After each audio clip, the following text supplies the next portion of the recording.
Welcome, everybody, to the People's Podcast. This is episode 19.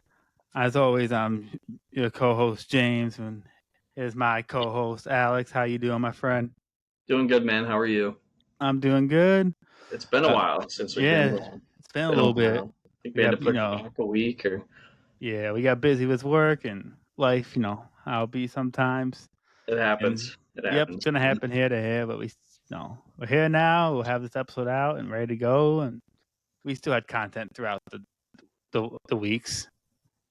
But yeah, we're here to get some new stuff going on. Talk about Backlash, weekly stuff. We're gonna have a new I think like a lot happened in the past month. Yeah, a lot few has weeks since we've last talked. And one thing that's really burning at me is we lost a legend recently. A couple days ago, Sabu sadly passed away. So rest in peace to a true legend of the business. And it's crazy, man. It's insane. Yeah, he just wrestled like 3 weeks ago. Yeah, WrestleMania weekend. He had that. Yeah, at that GCW show. Yeah, he fought Joey Janela and that fucking nuts match too. Crazy. It was man. nuts, and I don't know how he was still doing the spots that he. I heard he was on some stuff with that, and I ain't going into details with that because whatever. Yeah, no, there's no need to go into details. Exactly. About any of that. I mean, the point is. Well, absolute legend. And I know some people are saying that he should have done that match because it probably didn't help his house, but I'm like, yo, that's what Sabu was about, man. It's Sabu, dude. Of course he was gonna.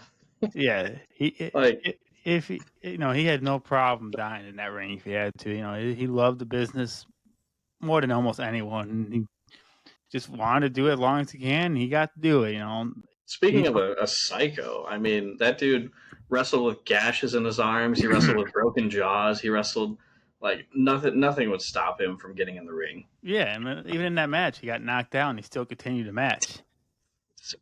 That's what Sabu would do. So yeah, Sabu is awesome. Then I think he has one of the most underrated wrestling theme songs out there. His theme song is really good. Banger. And ahead of his time, man. The stuff he did, he definitely isn't no small guy. And the leg drops from off the ropes, jumping onto the chair to the ropes to the table, man. That's some of the coolest spots out there. Yeah, I mean, I've said it. I made a Facebook post or a Twitter post about it, but I mean, Sabu is probably the scariest motherfucker I've ever seen wrestle. Him and Terry Funk are like the top two. Yeah. And oh my god, man, just like watching them wrestle was terrifying, but also it was just like awestruck watching that. And he doesn't give a fuck. He didn't care who you are. I know there's a fan out there who took off his, excuse my ignorance, I don't know the exact name for the thing, but the thing that he wears to the ring and his culture, that's ultimate disrespect. So he beat the shit out of the fan. Don't fuck with Sabu. Who's one man I would not fuck with? No, nope. Yeah, R.I.P. Legend, absolute legend. It's unfortunate he has not been put into the Hall of Fame, and I mean he's in other Hall of Fames out there. I know he's in the Indie Wrestling Hall of Fame or something like that, so he's got recognition. But yeah, and we got to meet him too, so that was pretty cool. SCX last year, granted he got there late. And he wasn't in the best like headspace just because of his late plane flight and everything. Yeah. But did get to meet him. He signed my chair, of course. What else are you gonna have Sabu sign, right? That's pretty cool to have that now, a signed chair by Sabu. Yeah. That's pretty cool. If anyone was wondering, it's this chair right here. Sabu's signature is right there. You should do a breakdown video of that with all the signatures and for social media. Yeah. Yeah. R.I.P. Sabu. R.I.P. Sabu. True legend lost. Yeah. All right. Just wanted to get that out of the way at the beginning since that was kind so we didn't forget. Recent big news. Yeah. Yeah. So. All right. You want to go into hot takes? Let's do it. You want me to go first or you want to go first? I can go first. It has to do with recent conversations that we've had in our group chat, let alone that I've had with Simon, et cetera, et cetera. So, in my opinion, and this is why it's a hot take, I know it's not the popular take by far. I think the wrestling is the in ring is more important than anything that has to do out of ring, promos, storytelling, segments, etc. In ring's more the most important thing in professional wrestling to me. And I don't want people to twist it. I'm not saying that I don't like storytelling. I'm not saying that storytelling is not important. There's specific types of storytelling that I prefer over other types. And the type of storytelling I prefer is stuff in the ring, facial expressions, shit talking, selling, all that kind of stuff. That's all considered storytelling inside of a match. And basically, when I say the wrestling is the most important part, I can break it down kind of like this. I want to give you a couple examples. So, a story can be amazing, but the match has to live up to the hype of the story being told, right? If it doesn't, then the story just means nothing to me. Then I don't. Okay. I'll give examples. Hold on. On the contrary, a match can have no story at all, like leading up to it, and I can still enjoy the match. That's essentially what I mean when I say the wrestling is more important than the storytelling. Is I can enjoy one without the other, in certain instances. So, brought a couple examples to see how you would feel about this. Will Ospreay, Bryan Danielson. Do you remember the story for that match? Not really. I'm talking leading up to the match. Not really. It was a simple. Danielson says Ospreay's the best in the world, but Danielson thinks he's better and just wants to fight to see who's better. Okay. Continue to examples. Okay. That's as simple as a story as I need to be invested. Mm-hmm. And then when the match produces, like that match obviously produced it, they gave us one of the best matches that I've ever seen. That just adds to it. In the contrary, so Hangman and Swerve have an incredible storyline, right? Outside of the ring, everything that they've done inside of the ring, the matches have also been fantastic. And it just adds to the specialness of the feud, right? Mm-hmm. Can you imagine if all the stuff outside of the ring was all the same, but the matches sucked? Would you even care about that story at all? Yes. I wouldn't. So So do you care about the Triple H and Randy Orton feud in 09? It's not my favorite. It's not something that... I mean, I don't think the match was, like, awful. Mm-hmm. I don't think the match was great by any means. I think it was just kind of like a kind of mid 2.5 to 3 star type of match. I don't think it was bad, but if that's what you're getting at. But well, that's what a lot of people do. The feud was fun. A lot of people say that match does not live up to the feud. That is true. The WrestleMania main event, which I do agree. Which I do agree, but some of the stuff that happened with that feud is some like most iconic stuff in wrestling. Yeah, like breaking into the house and everything. Exactly. Breaking into Randy's house. I will say there are certain instances where a feud may be like everything that happens, but the match isn't like the greatest, but it's still good enough to a point where I'm like, okay, like it's cool. It's fine. Like that feud, for example, I didn't hate the match at WrestleMania 25. Yeah, I think a match gets over hate, but not to stray away. But I do agree. For me, I'm like I kind of like it at even pace. But if I had to pick one, I prefer a story over match. But like you said, a great match is still very important for a feud. Because like you said, if Triple H and Orton, it's a good example of why it somehow works, but that's not always the case. You are 100% correct about that. Yeah, I don't think anything's always the case in wrestling. I think there's too much. There's too many different scenarios where you can say like every single time this happens, this matters or this happens.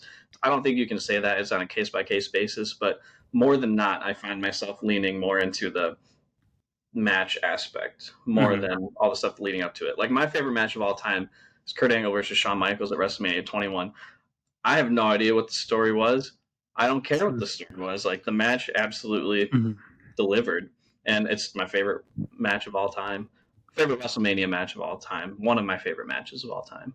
Yeah, so you definitely make a fair point. Like I don't disagree, but again, I think the reason why story is a little bit better than match, again, for me, it's very, very close. Like it's very, even pace, but people like AJ Styles and other big wrestlers come out and said moments is bigger than anything. I think usually the best moments come from storytelling. There's a lot of great moments with matches too. I'm not gonna say there isn't. I mean, for AJ Styles, like it's weird coming from a guy like him because in TNA it was all just AJ Styles like matches were insanely good, insanely incredible, and But that's what people remember. things get talked about like the moments of matches. Again, that could be from the match or from the story. Again, like you said, each wrestling situation could be different. Yeah, That's why I think it's because, like you say, we can talk about Danielson and Omega was your example. Oh, what was your Osprey Danielson? Osprey Danielson, like great match. But if Great you're trying, match. what? One of the best matches ever. Oh yeah, phenomenal, phenomenal, great, amazing, and but I think when you're trying to break it down, it's like it's easier to talk about like man, this was badass during this feud, blah blah blah blah blah, than matches because great match, like I said, great match, but it's hard to break down a match like verbally. It takes a lot of just I know what you're saying. I'm having trouble putting it in words, but I mean I kind of get you because the Hangman and Swerve stuff, like Hangman burning down Swerve's house, is one of the craziest moments that I've ever seen. Yeah, there's tons of great examples of where the story and the matches both met as amazing. Like Hangman Swerve, Austin Rock, Punk, Cena, Triple H, Shawn Michaels. Yeah. We can go list those for hours and hours. Yeah. I don't think it would take it necessarily too high. I think some people try to say, well, I think it's crazy when people say the story matters like 100 times more than the match. So I think that's crazy because then you get something where like Jay and Gunther at WrestleMania have a stinker and Jay wins the title, but like it doesn't feel that special. Yeah. To me, I'm not saying like for everyone. It's just my personal like the story was pretty decent going into that match with Gunther choking out and Jimmy like all bloody and stuff. Yeah. But the match like way underdelivered. And yeah, you're right. Sometimes So it just like ruined it for me. It ruined like the specialness of. Yeah. And that's something that might not age, well. Like we said, the Austin Orton and Triple H feud ages well for us, great because again it was really good. But was the Jay and Gunther feud that great to travel on time? Like that's the thing. You're right. So it is a case to case thing, but overall, I don't think you take. I personally don't think it's necessarily high. I think a great match is very important. Yeah, well, I probably took up way too much time talking about that, but like I just had to get it, man. I had to get it. We're here for it. We'll make it work. It's been a hot discussion in the group chat in the Cowboy Shit Mafia. There's a lot of stuff. Like I went to lunch today, came back for lunch for work. I saw 99 plus. Then I come out to work and I see 99 plus. Like I didn't read all of it. Like I ain't got time. Like man, what is going on? It was a busy day in the group chat today. But all right. Enough about me. Let's hear your hot take. All right, my hot take is I don't think live entrances for like bands doing the entrance song live is good. I am not a fan of it whatsoever. Like when fans sing. No, when the live bands perform their songs at like WrestleMania or whatever. Like how Living Color did CM Punk's or Motorhead did Triple H, stuff like that. To me, I just don't think it sounds good. Live music always sounds different, which is anywhere. And I don't know. To me, it just doesn't hit as well. I'm not a fan of it. I don't think it's the worst thing in the world. I think it's a little overrated. Yeah, no, I kind of get that. He really wasn't, or he. Sometimes the sound is like drowned out too, and it's hard to hear certain aspects of the song. Whereas if it's just the record playing, you can hear pretty much all parts. So exactly. I kind of get that. But yeah, that's a simple one today. Honestly, that might be a pretty hot take. It is going to be a hot take. So many people love that. People love that stuff. Yeah. I've been wanting to say that one in the group chat for a while, but especially when Motorhead would play Triple H's songs, dude.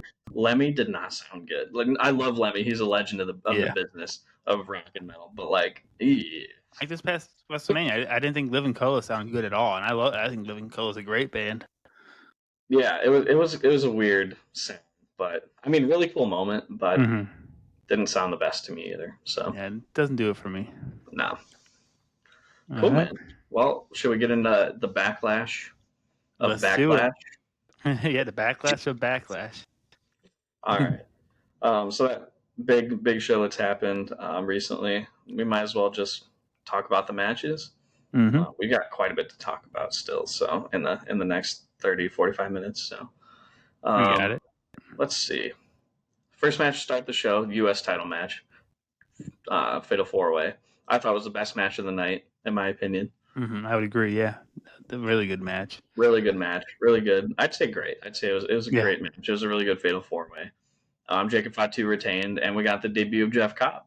Yes, sir. Yes, sir. To a big pop too, surprisingly. Really big pop. Really big pop. So, which is good. And I see some people on the internet saying who he is, and like sometimes bothers me, but like sometimes I remember like some people just don't look outside of WWE. I don't necessarily think that's wrong. I don't. As long as they openly admit that, yeah, I only watch WWE and they keep their mouth shut about other stuff, I see no problem. That'll be a conversation for next time.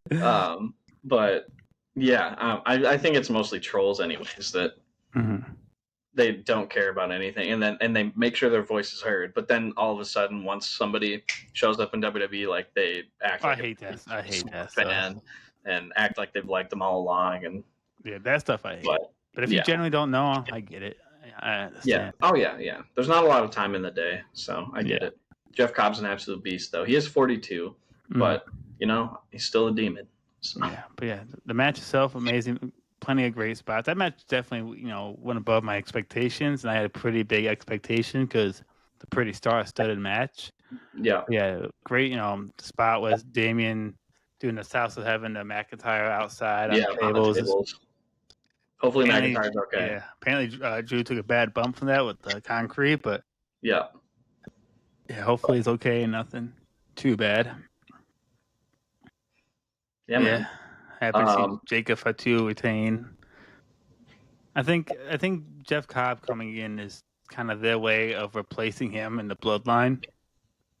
I think they still want to have that big buff, badass for the Bloodline, and I think Jacob Fatu outgrew the Bloodline really fast. All right, nothing like adding a Hawaiian Filipino guy into a Samoan group. But... I think they need a new name for that group. They can't go by the Bloodline anymore because it's lost to the Bloodline. I'm pretty sure the Tongaloa and Tamatonga aren't even related. No. Yeah. Tonga. So, I don't even know what nationality they are. I don't think they're Samoan either. Tongan. Yeah, they're... Oh, duh. Tonga, yeah. Yeah. Yeah, I thought it was a really good match, so... Yep. Best match on the show for me. Yeah, I'd agree. What do we have? What was next? What was the order of the... It was Becky versus Lyra, right? Was that next? I'm just going to pull up the... Because I actually missed... You saw in the group chat, but I didn't realize the show started an hour early, so I missed the first match. And I had to go back and watch it. Okay, yeah. Lyra Valkyria defended her title against Becky Lynch and won. Yes, that was a fantastic match. It was really good, yeah. I'm very high on Lyra. I think Lyra is very, very good. I agree, she is. She's really smooth. She's really sound in the ring. She doesn't make a whole lot of mistakes, and she like makes you care. What's going on? She's got that like really natural babyface feel. She does. She does. I think Becky. She has like really stood out in the feud with Becky.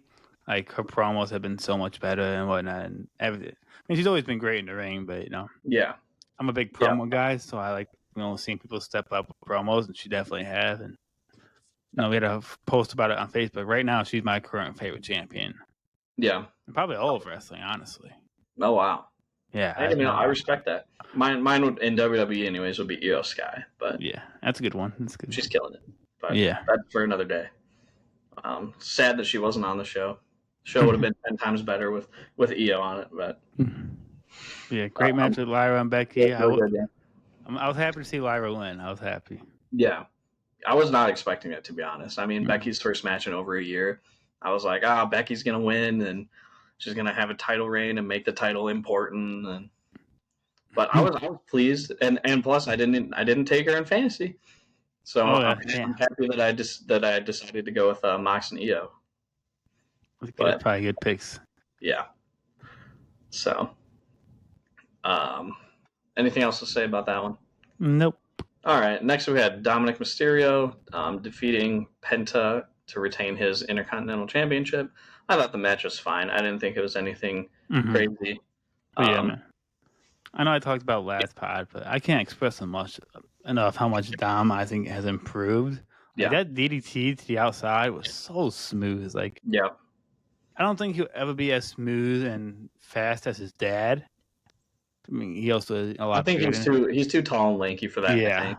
Yeah, and just Ray was obviously being short and compact helped with speed and agility and like that. But and Prime Ray is just something different. Prime Ray is arguably the greatest high flyer luchador, probably the best luchador of all time. I don't know if you consider high flyer the same thing as luchador. I wouldn't say best high flyer, but he's definitely, without a question, he's the greatest luchador of all time, and I don't think that would ever be top. That'd be a hard thing to top. I think Dom is almost like the perfect combination of Eddie Guerrero and Rey Mysterio. His two dads. His two dads, exactly. And oh man, dude, I'm very big on Dom. And Penta's obviously amazing. I'm a huge Penta fan. Love Penta, yeah. So I thought the match was fine. I didn't think it was it wasn't great, but it was good. It didn't feel like a lot happened in it to me. But I was worried that Dom was going to lose the title very fast because I didn't expect Penta to take another loss to it. But obviously, Yeah, I was kind of surprised that Penta got a title match like this. But but I think it's good to have these new people come in and take a loss like regular. I'm not a big fan of building people up for like long win streaks or whatnot because once they lose, I know exactly who you're talking about. It never goes. Like, there's a lot of people. It doesn't go well for if you have a massive win streak then lose. Shots fired. I don't even know who I'm taking shots fired at. You know who exactly I'm thinking of. I generally don't know. No. Never mind. Who are you thinking of? An AEW, a certain champion that hasn't lost in the promotion yet in a singles match. Oh, Mercedes? Yeah. Oh, yeah, I wasn't even trying to take a shot. I was. Listen, I'm just at the point where I think everything's a shot Mercedes from you, so. That's fair enough. That's fair. That's fair. Yeah, that definitely was like an overall thing. I'm not a fan of stuff like that. I think it's good. Anything else you wanted to say about Dom and Penta? No. All right. Next, we had my worst match on the show, kind of by far. It was Pat McAfee versus Gunther. Yeah, I mean, it was entertaining. It had entertaining moments, but from a match wise, it was nothing special. Unfortunately, Pat was sloppy. Unfortunately, Pat was a little sloppy. He could not win. He hasn't wrestled in over 2 years. Was 38 his last match? Yeah, that was against Vince McMahon. I like to forget. That WrestleMania was so freaking bipolar. It was so up and so down at the same time.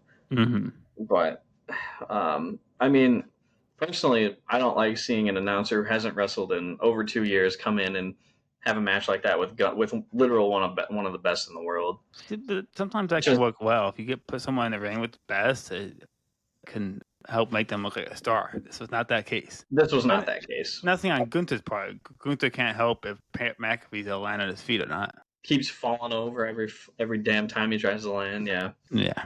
But I mean, yeah. I like how they intervened Cole with it and whatnot. That I found was cool.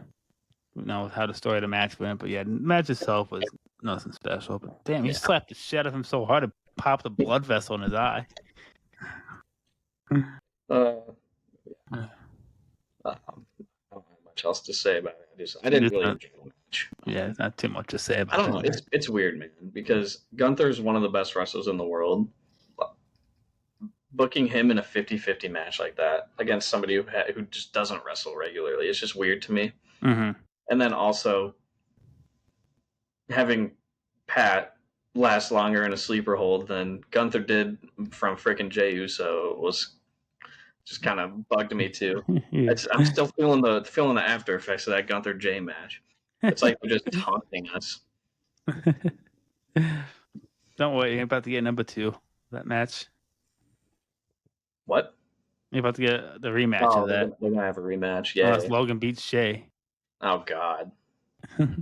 Oh God. Ugh. One way to get me to not tune into Saturday night's main event. Jey versus Logan Paul. Anyways, God damn it! What, they couldn't have Jey win the match against Seth? He did. Was that last Monday? No, Seth won by DQ. Oh yeah. I freaking draft Jey in fantasy. He wins the title and then he just doesn't wrestle. The one match he does wrestle, he gets a loss. It's like, come on, man. Anyways, John Cena, main event. John Cena defends his title against Randy Orton in a 2008 style match from these guys. 2008, 2010, whatever. It was basically a nostalgia match. It was a big callback match. And I like that. I like the callback. I don't think it's a bad thing. Yeah. No, I like the callback, especially with a feud like that. The AA into an RKO. That was the spot that I was like, that's pretty sick. Like all these 15 years later. I love it. And the callback to the match in 2014-15 Hell in a Cell when Cena was doing his same shit, shoulder tackles, and he got caught in the RKO. There's just so many good callbacks to that match, and I loved it. Yeah. I thought the overall match was really good. I am not a fan of the ending. I was about to say the same. I don't mind R-Truth getting. I'll touch on that a little bit. What I don't like about the ending is I don't care about the heels getting cheap win like that. I don't mind that. It's just wrestling. It is just with this feud being the last match of a 25-year feud, it should have been a clean finish. Nice, decisive. Yeah, I agree. Yeah, I agree. I was not a fan of all the interference with all the security and Adam Pearce or Nick Aldie, R-Truth and everything. I didn't think it was necessary at all. It kind of took away from the match for me because I was enjoying it up until that point, basically. But it is what it is. Yeah, the callback was amazing. I think because the feud ends even pay-per-view wise. Match wise, they're both 6-6 or 5-5 in pay-per-view matches. Yeah. But yeah, I think it was a good end, and I don't know. It looks like John Cena might have some regrets of turning heel. I know he had the sad look in his eye. Like I think it was more so just emotion of like last time he's wrestling Randy, last time he'll be in St. Louis, but because I mean you saw what he did at the presser. That's true. Literally, like an hour later, he's like, "Oh, fuck you, R-Truth." Puts him through a table. That's something that's been getting a lot of hate. Possible match of John Cena versus R-Truth. I'm like, man, R-Truth has been in this business for a long ass time.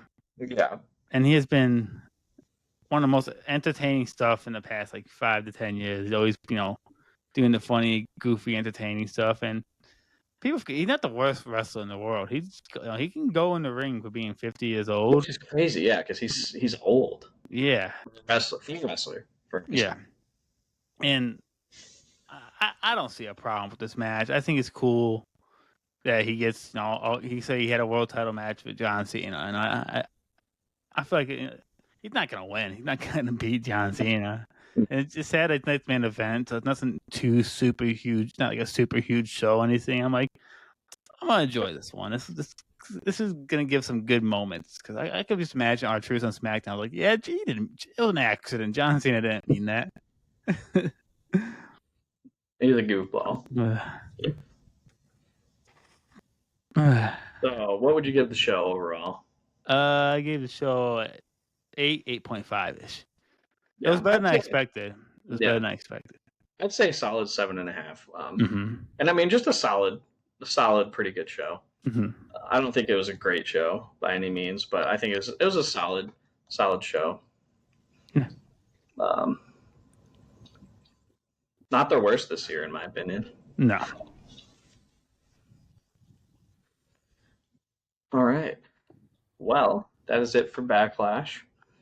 Should we do Guess the Wrestler now and just get it out of the way? Sure.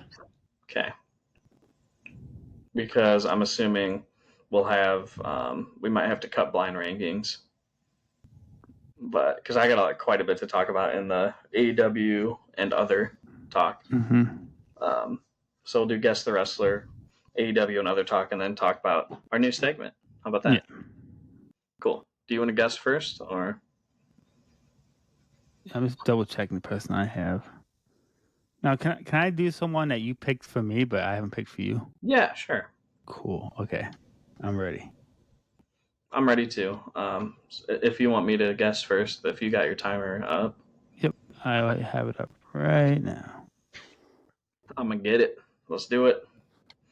Here I am trying to run through all the names that I gave to you, and I don't even remember like 3 of them. So. You see that? Yeah. All right. Are they active? No. Is it a male? Yes. Is it Shawn Michaels? No. Were they active in the Attitude Era? Yes. World champion? Yes. WWE champion? Yes. Is it Triple H? No. Okay. Were they active in the Ruthless Aggression Era? Yes. Is it The Undertaker? Yes. There you go, buddy. Let's go. Taker gang, baby. Yes, sir. I was like, okay, not active. There's not a whole lot of world champions that wrestle. Yeah, not active. Yeah, hey, you know what? I'll take it. If he went through the eras, I'm like, yeah, this guy's done almost every era of wrestling. Yeah, pretty much, yeah. Before that, the Golden Era, yeah. Attitude, Ruthless Aggression, PG. Alrighty, let me pull up my timer here. Where is it? All right, can you see it? Yeah. Is it a male? Yes. Are they still active? Yes. Are they in AEW? No. Are they in WWE? Yes. Have they ever been in AEW? Yes. CM Punk? No. Are they a former world champion in AEW? No. Are they a former champion at all in AEW? No. World champion WWE? No. Intercontinental champion? No. U.S. champ? No. Were they active in the Ruthless Aggression era? No. PG era? Yes. Not for WWE, but yes. Okay. Have they won the Money in the Bank? No. I think I got you on this one. Active in ring? Yes. Right. In AEW. Is it Ty Dillinger? Time's up. Ty Dillinger is not correct, but you get one more guess. So. Oh man, it's a tough one. I think I got you. They were in AEW, but now in WWE. Yes. Active in the Ruthless Aggression era? No. Oh no. Not active in the Ruthless Aggression. Oh, not in WWE. Not active in the PG era. Not in WWE though. Okay. And you said former world champ? Not main roster.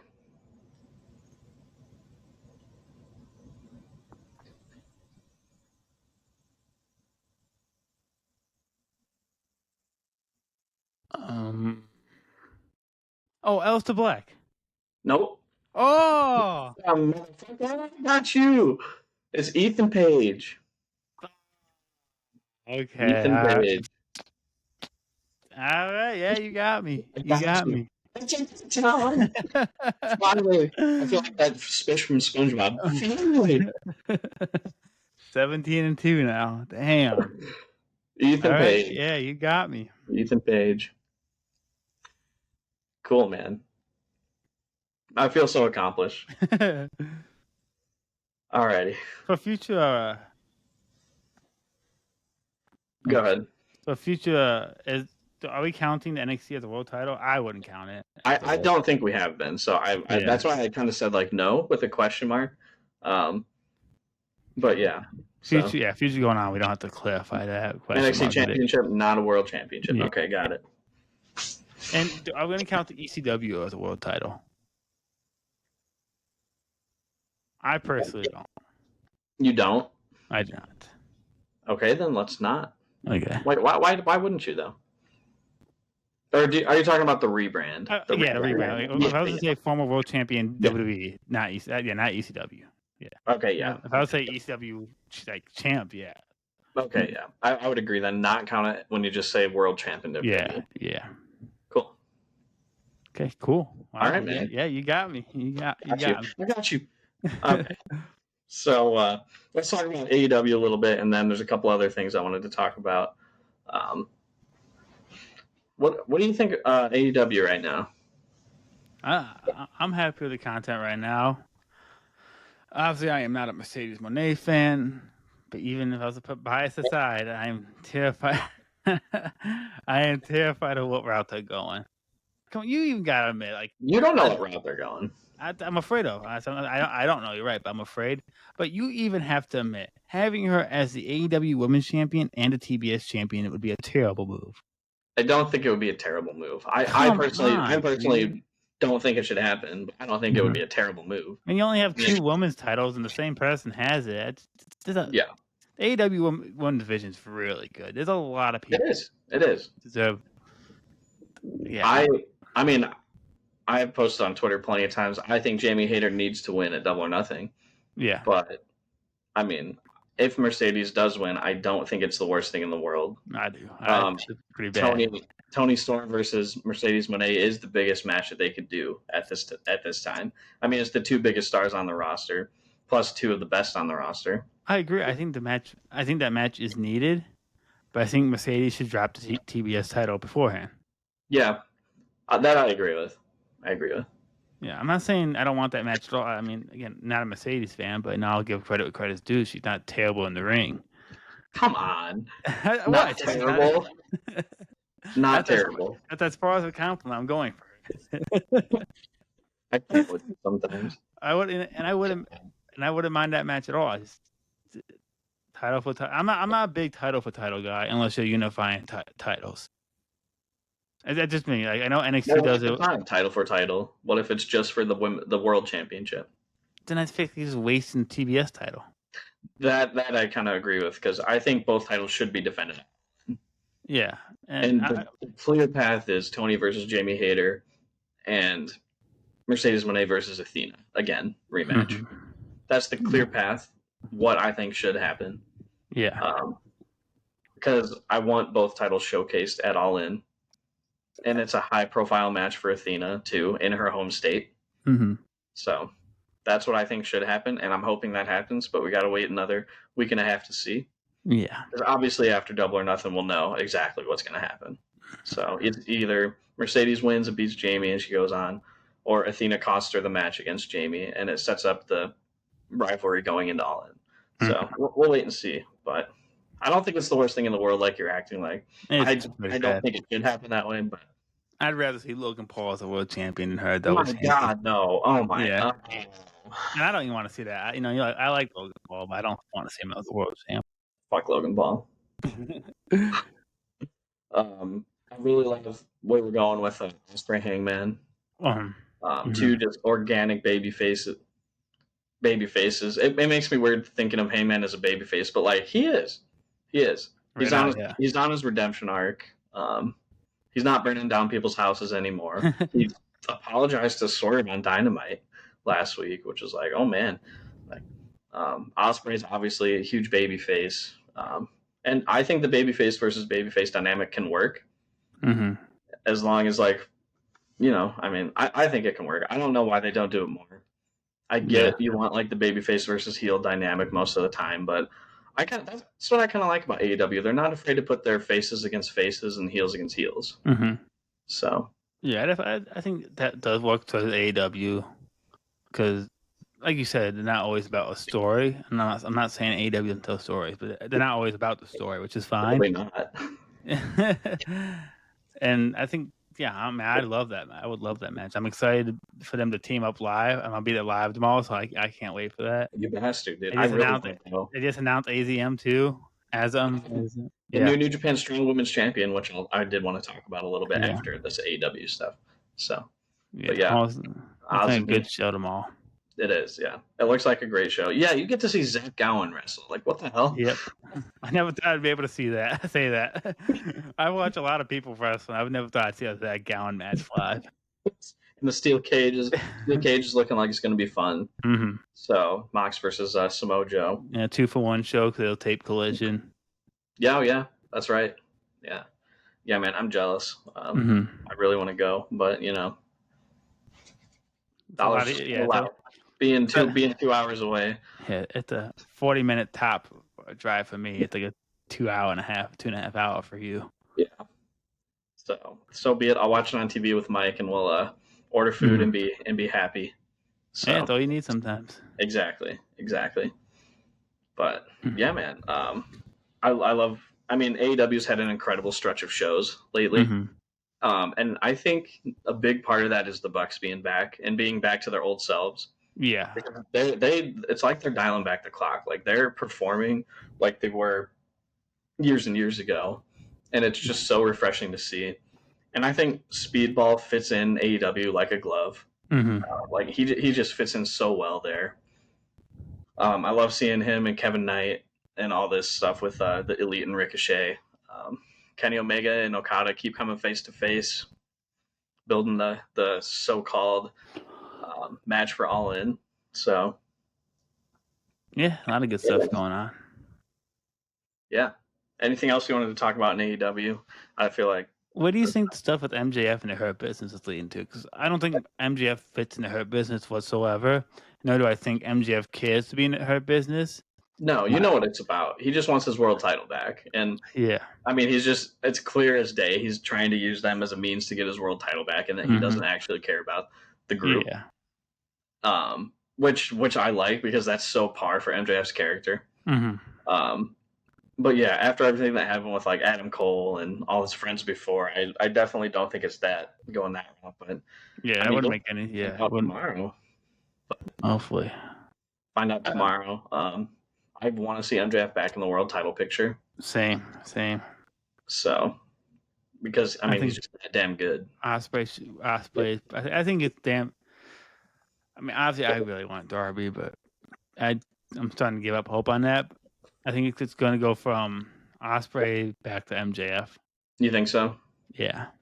And then I wouldn't mind that happening, and then Hangman and MJF reigniting their feud. Because they kind of alluded to that on Dynamite last week. Yeah. So I wouldn't hate that path at all. It's crazy the amount of people waiting in the wings to be a world champion. Ospreay, Hangman, MJF. You got Jay White. You got Swerve again. Jay White. I don't think Jay White's gonna touch the world title, brother.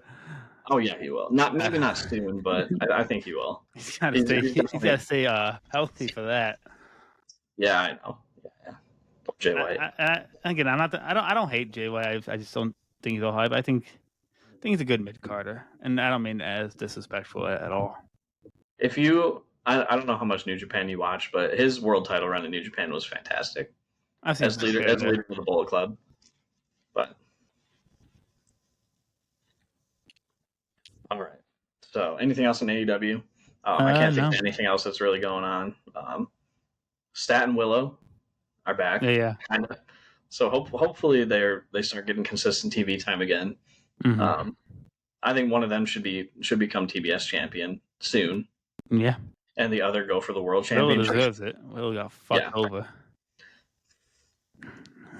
I'm not even going to go there. But all right. Well, moving off of AEW then, unless you had anything else. New Japan Resurgence had a show Friday night.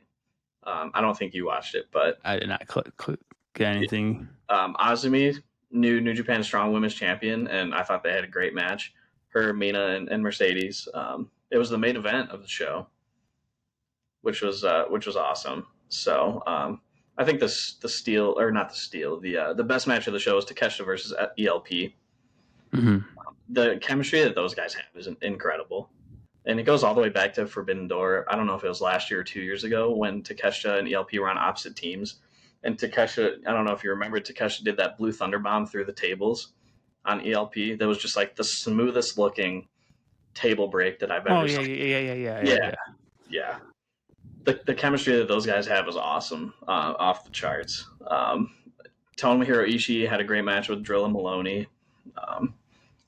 Other than that, I mean, the rest of the show is pretty good. Nothing crazy. I'm assuming you didn't watch the Maple Leaf Pro show.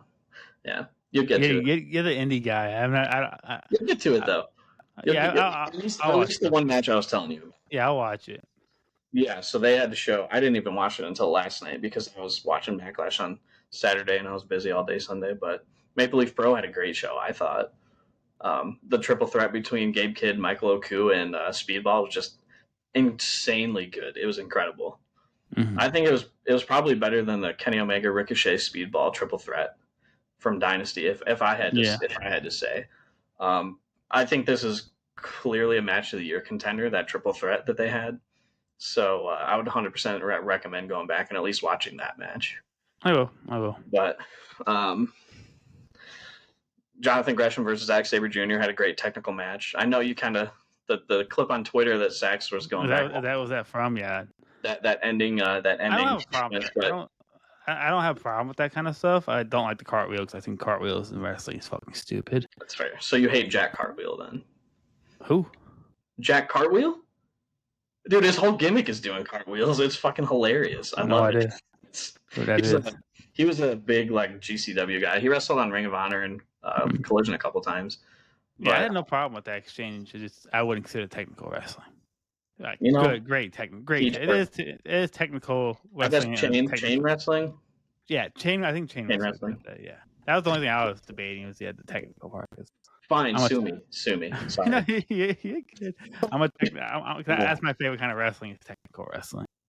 Well, I think you should check out that match too because the whole match leading up to that sequence was technical. I don't want to say technical. I watched it to say it was a technical masterpiece. I watched it to say because I don't like Gresham.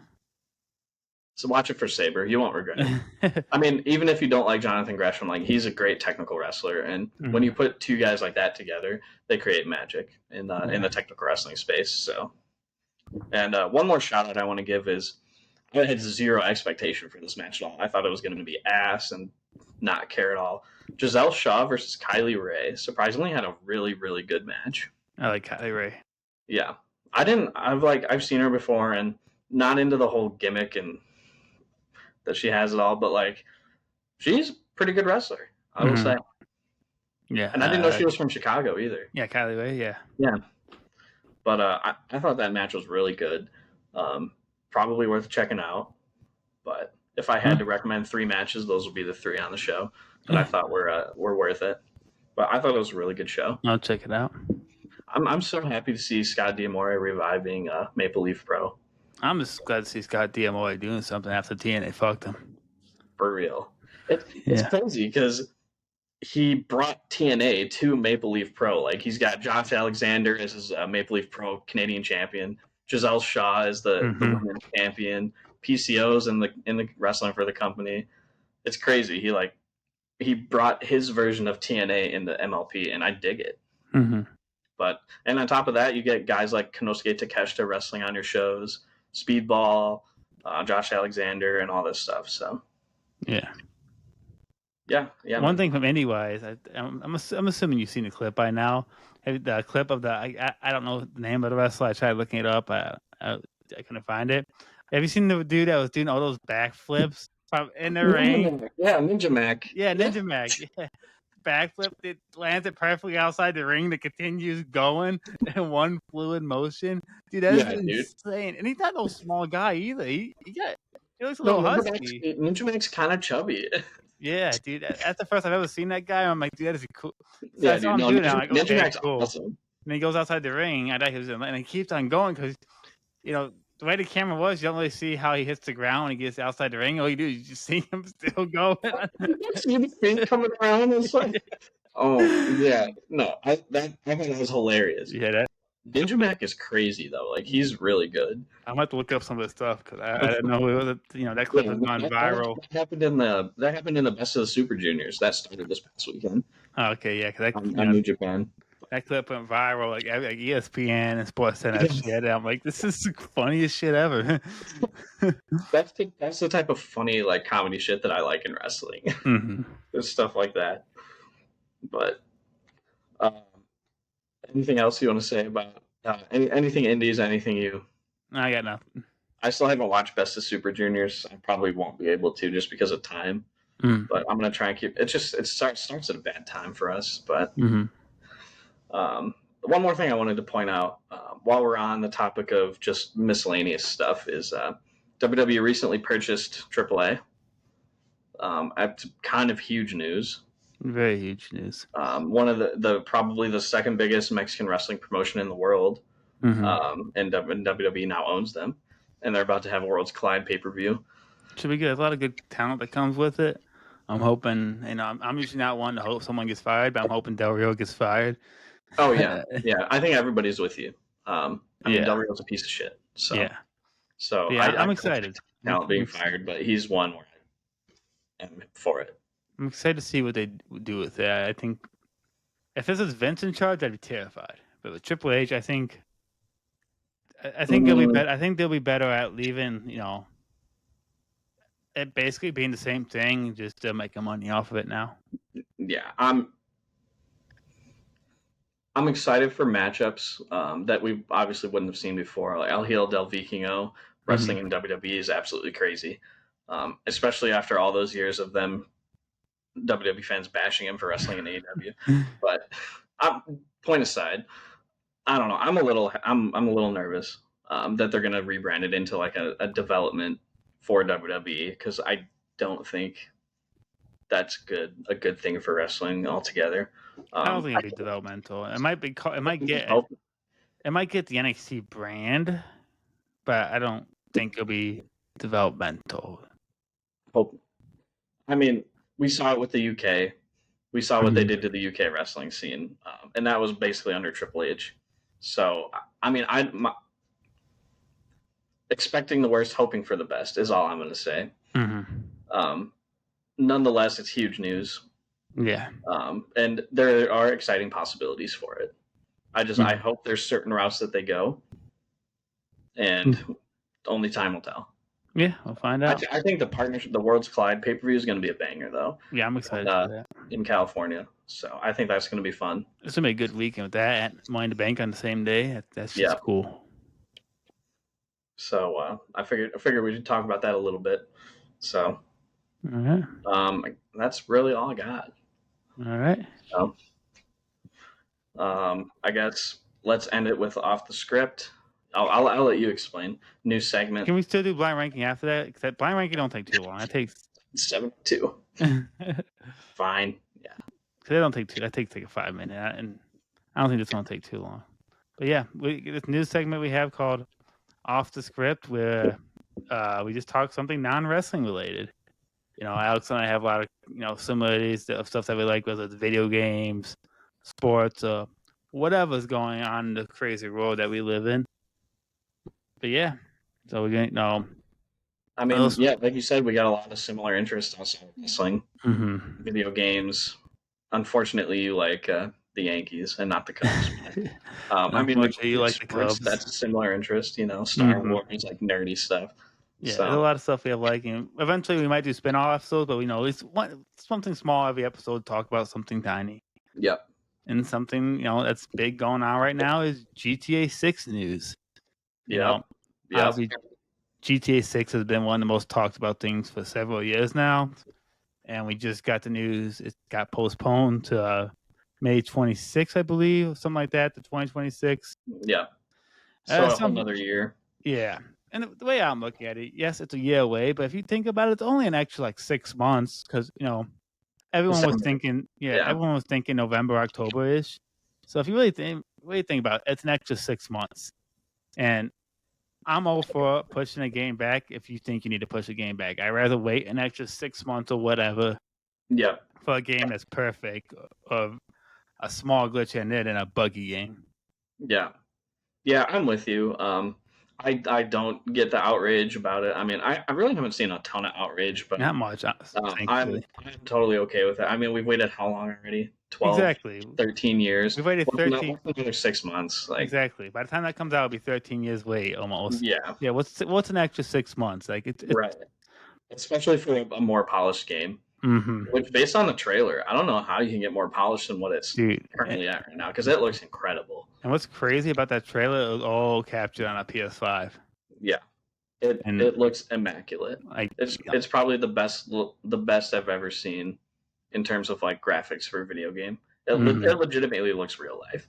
yeah, it's insane. It looks like they took a camera to Florida and just filmed a bunch of segments for the game. yeah, it's But insane. The physics that they just from the trailer, like the physics, like bottles, bears fishing the bottles, the grass, yeah, it's absolutely insane. And that's why I think it's worth the wait because this is Rockstar. This isn't just any other gaming company. yeah. Rockstar don't fuck around. They don't fuck around. They I mean, they produce deliver some of the best games in history. exactly. Red Dead Redemption 2. We waited a while for that, but one of the most detailed games out there. And now, and I believe GTA 6 has a budget of $2 billion. That's a lot of money. That's a lot of money. Like, I guarantee you, this game will be worth the wait. Yeah, I'm really excited. I can't. As someone who barely played GTA 5, I was really into the old GTAs, San Andreas, Vice City, GTA 3. So going back to Vice City as a location for this game really excites me. Yeah, because that's my favorite GTA is GTA Vice City. Because I just remember being a child and playing. For some reason, my dad let me play Grand Theft Auto as a child, but so thank you, Dad. But I'm really looking forward to it. So yeah, I kept telling myself like, it's too late to get into GTA 5. I'll just wait for GTA 6 at this point. And I mean, the hype is real. So I'm real excited. That game's gonna break so many records with like the pre-orders and stuff. It's gonna break insane records. Yeah. And for me, I was a big GTA 5 player. GTA 5 is my favorite game, overall favorite game of all time. I'm not saying it's the best game, but the memories I have with my friends in that game will never be topped. Like I always tell my friends, like GTA 6 will be the most perfect game ever. It could be the most perfect game ever, but for me, I know it won't ever hit like GTA 5 because GTA 5. I was in high school. I had summer vacations, and my friends and I would literally spend summer vacation playing that. Like I have 72 days in game time in that game. Yeah. And that's a lot of time. That's a lot of time. That's just online. 72 days online time. Mother of God. Yeah, that would be me with GTA 6 probably. So I tell my friends like, you might never hit the same like that because we're not kids anymore. We have real jobs and whatnot. Man, why you got to remind me? Yeah, I can't wait. Like, my friends and I already talked about doing the final drive on GTA 5. We just do the final drive around the map the day before GTA 6 drop and just playing into because the day after Memorial Day. I already tried asking for the day off from my boss, but he said it was too early. So I'm gonna have to wait. But man, I can't. I can't. know. I'm so excited. I can't stress enough. Like I said, that game's gonna be, pun intended, a game changer. Like that's gonna change video games forever. Yep, agreed. And I know this talks about the sticker price being higher than normal. Well, video games are already going up. I know people are saying that the game might be $100 base, but I'd pay $100 base for it. Oh yeah. Rockstar, 15 years, yeah. Yeah. And the thing is, if Rockstar charges $100 for a game or whatever, it's not they're not like EA or a lot of these other scummy bags where they're just trying to give a quick buck. GTA 5 has online free updates for 13 years online.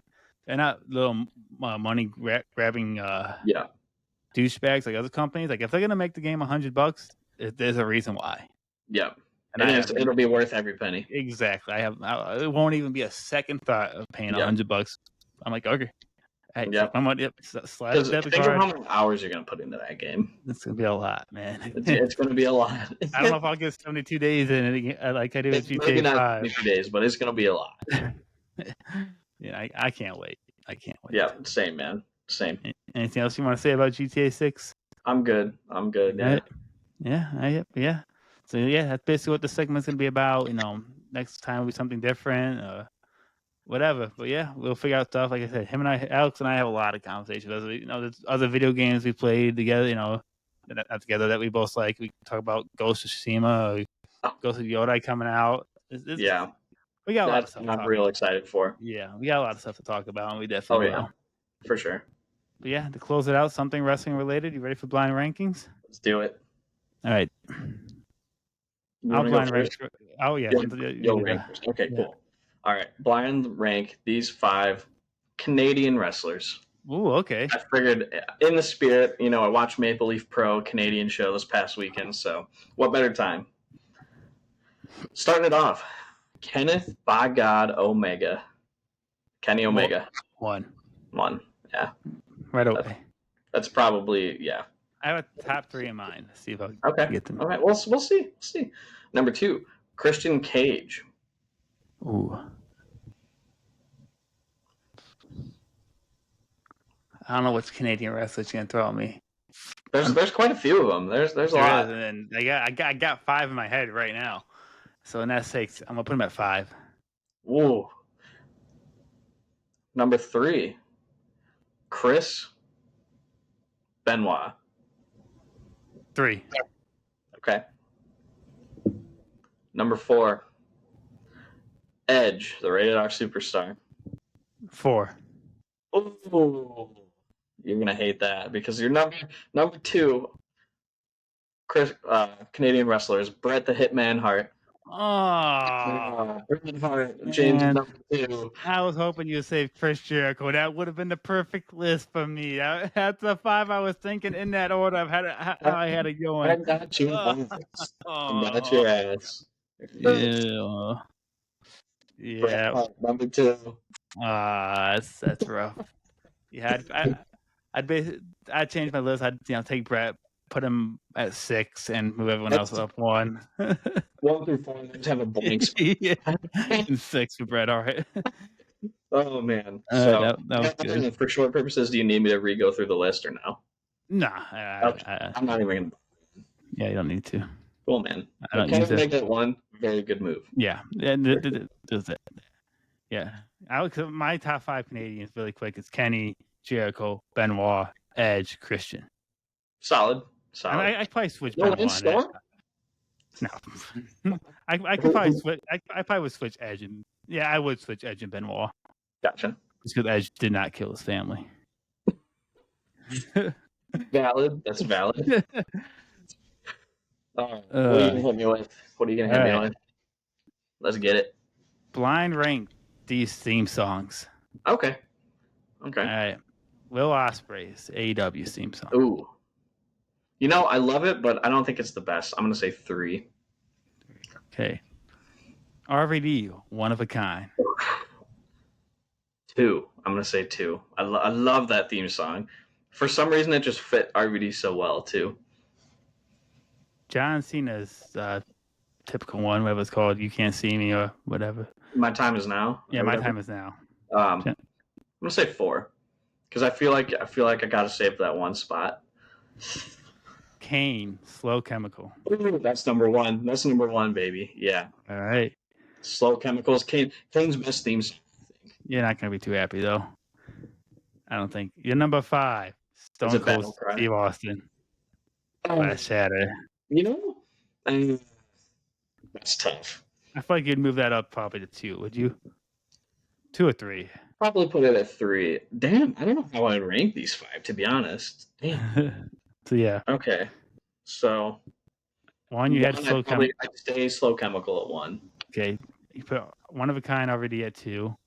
3, you had Ospreay's AEW. 4, John Cena, My Time Is Now. And 5, Stone Cold Glass Shatter. That's a hard list. It's a good list of the same songs. That's tough. Okay, I'd go Slow Chemical. I love Elevated, especially like chanting Ospreay when you're in the arena. Like I'd probably put that at 2 because I just being in the arena and hearing that, it just makes me like let's go. Yeah, it's a good thing. It's in my playlist. I'd go Slow Chemical, Elevated. Fuck, this is where it gets hard. I'm going one of a kind, Stone Cold, and then John Cena. Really? Oh, okay. I like that. I love John Cena's "My Time Is Now" theme. I Oh, had a good theme CD song. as a kid. Yeah. I had the whole CD as a kid.